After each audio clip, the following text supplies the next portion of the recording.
నరసాపురం నియోజకవర్గంలో జనసేన తెలుగుదేశం పార్టీలు కలిసి పనిచేస్తాయని, తెలుగుదేశం పార్టీకి సంబంధించి కొవ్వలి రామ్మోహన్ నాయుడు, ఇన్ఛార్జి పొత్తూరి రామరాజు పేర్లు మాత్రమే ఉన్నాయని నేతలు స్పష్టం చేశారు.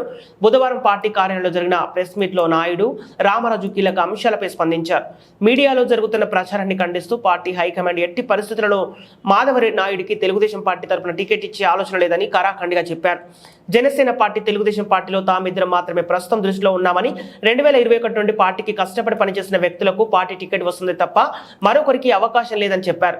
ఇన్ఛార్జిని కాదని ఎవరు పనిచేసిన సమయం వచ్చినప్పుడు పార్టీ చర్యలు తీసుకోవడంలో ఎంత మాత్రం వెనుకాడబోదన్నారు. తాము చేసిన పార్టీ కార్యక్రమాలనే ఆయన తన అనుచరులతో చేస్తున్నారని రామరాజు తెలిపారు. పార్టీ పరంగా తాము గతంలో చేసిన ఉద్యమాలను తాజాగా పార్టీ జెండా పట్టుకుని మాధవ నాయుడు చేస్తున్నారని, దీనిపై పార్టీ చర్యలు తప్పకుండా తీసుకుంటుందని రామరాజు స్పష్టం చేశారు. వారి ధోరణి సరైంది కాదన్నారు.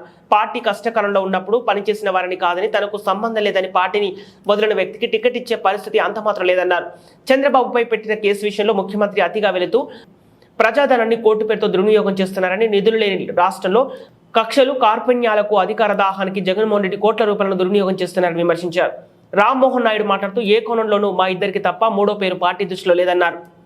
జనసేన ఎవరికిచ్చినా తాము పనిచేస్తామని, అలాగే వారు కూడా మాకు టికెట్ ఇస్తే మాతో కలిసి పనిచేయటకు సిద్ధంగా ఉన్నారన్నారు. మా ఇద్దరిని కాదని మధ్యలో మాధవ నాయుడుకు వచ్చే అవకాశం అసలు లేని ఇదంతా గందరగోళం సృష్టించడానికి జరుగుతున్న ప్రచారమే అన్నారు. ఈ కార్యక్రమంలో జక్కం శ్రీమన్నారాయణ, ఉమామహేశ్వరరావు, శంకు భాస్కర్ నాయుడు తదితరులు పాల్గొన్నారు. వైసీపీ ప్రభుత్వం ఏ విధంగా పరిపాలన సాగించింది, ప్రజాస్వామ్య పాలన లేకుండా ఒక నియంతృత్వ పాలన ఏ విధంగా ఉంటుంది అన్నది ఈ 5 ఏళ్ళలో రాష్ట్ర ప్రజలకు కనపడింది. అభివృద్ధి లేకుండా కేవలం పెన్షనర్ల మీద, ప్రభుత్వం ఇచ్చే అరకొర సంక్షేమం మీద మాత్రమే బతకాలి. ప్రభుత్వం సంపద క్రియేట్ చేయకూడదు.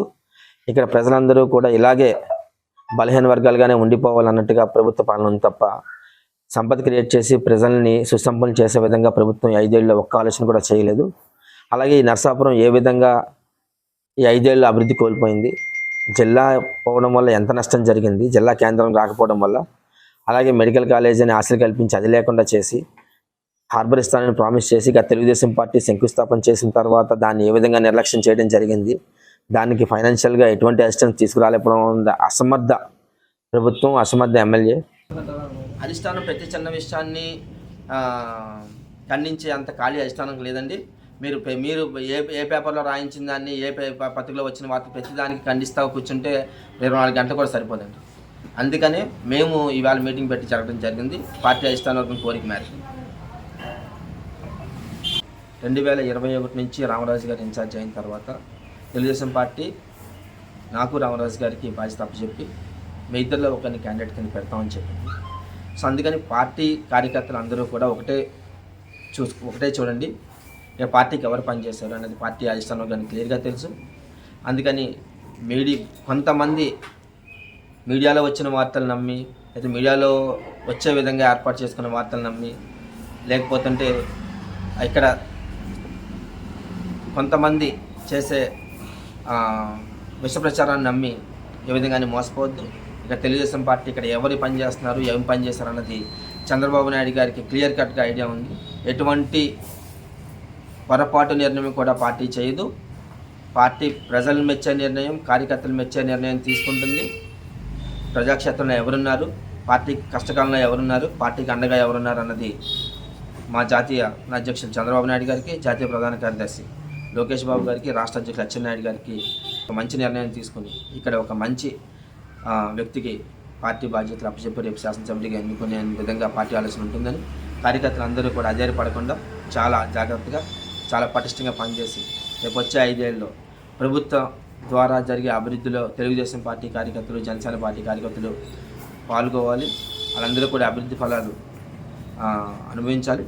అలాగే ఈ ప్రాంత ప్రజలు కూడా మళ్ళా సుసంపన్న అయ్యే విధంగా ఇక్కడ రెండు పార్టీలు ఆలోచించి ప్రజాక్షేమమే జయంగా పనిచేస్తాయని మరొకసారి చెప్తూ ఈ అవకాశం నాకు ఇచ్చిన మీడియాకి అందరికీ కూడా నా ధన్యవాదాలు. ఇక్కడ పార్టీకి ఎవరు పనిచేస్తున్నారు అన్నది అందరికీ తెలిసిన విషయమే.